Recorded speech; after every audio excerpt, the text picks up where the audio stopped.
슈퍼스타기 유창희 대표와 함께하겠습니다. 안녕하세요. 안녕하십니까. 네. 그럼 이제 본론으로 들어가서 유창희 대표 개장을 준비하면서 어떤 섹터에 어떤 종목을 주목하고 계신지 저점 매수, 추격 매수로 찾아보겠습니다. 네.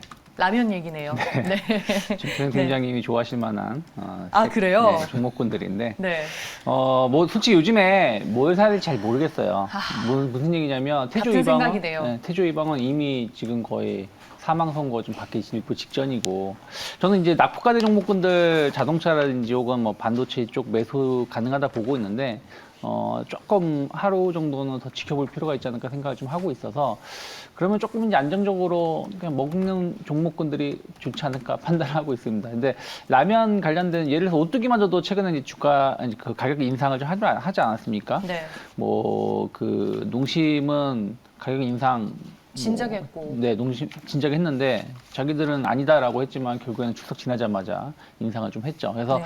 어쨌든 이런 부분들은 수익성을 상당히 개선시킬 수 있는 요소가 될 수 있다 판단을 좀 하고 있습니다. 거기다가 뭐 라면 시장이라는 게 요즘에 좀 그런 게 좀 덜 하긴 합니다만은 어쨌든 가을로 갈수록 겨울로 갈수록 좀 더 수요가 많아지는 제품이기도 하고요. 그리고 그 원재료 가격 상승도 최근에 약간 곡물 가격도 이제 뭐 옥수수라든지 이런 것도 조금 올라오고는 있습니다만은 러우 전쟁 이전하고 비교해 본다면 여전히 낮다라는 것이죠. 뭐 팜유 이런 것들도 그렇게 비싼 가격은 아니에요. 그러다 보니까 오히려 원재료 가격 상승이 좀 둔화되고 있다는 부분들이 제품 가격이 인상이 되면서 수익성도 더 늘어날 수 있다고 좀 판단을 좀 하고 있습니다. 그러니까 이 라면 제조기업들의 원가 상승 부담은 3분기가 피크일 가능성이 높다고 하던데. 그렇죠. 그러니까 2, 3분기가 피크일 가능성이 높죠. 그렇기 때문에 가격을 지금 올린 것은 오히려 수익성을 증가시킬 수 있죠. 특히 뭐 음식료 제품들은 가격을 한번 올리고 나면 절대 내릴 일이 없거든요. 그렇죠.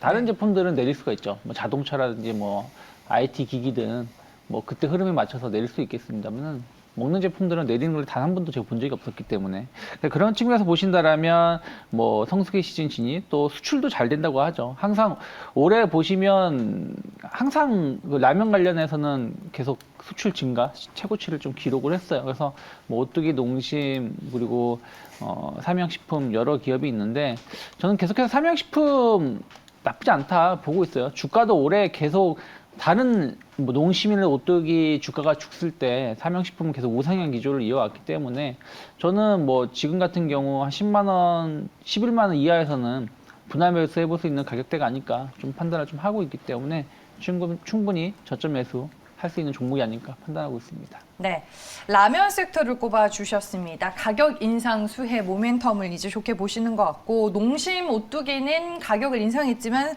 삼양식품은 아직은 올리진 않았어요. 상황을 예의주시하고 이제 보겠다라고 얘기를 했는데 네. 과연 삼양식품까지 올리게 될지 그거는 저희가 봐야지 확인이 될 것 같고 삼양식품이 다른 뭐 라면 관련 기업에 비해서도 주가가 견조했던 게 바로 그 불닭.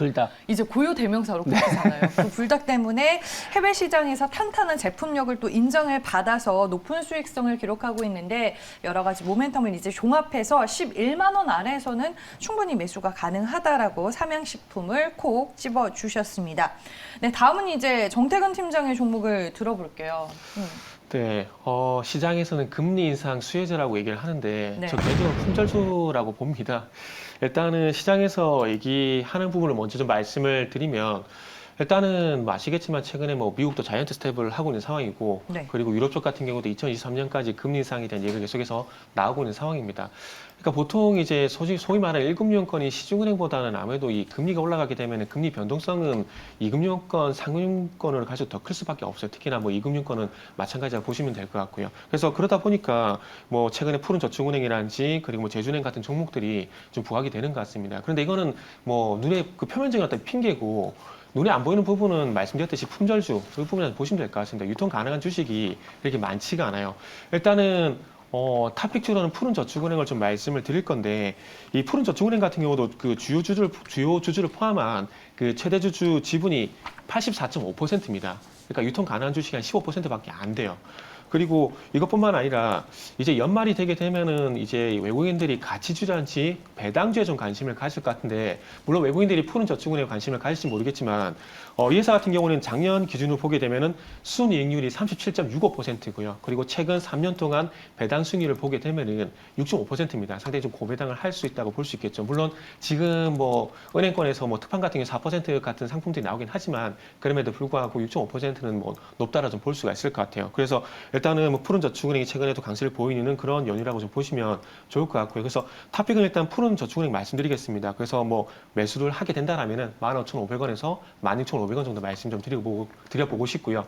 그리고 어제 또 강세를 보였던 제주은행.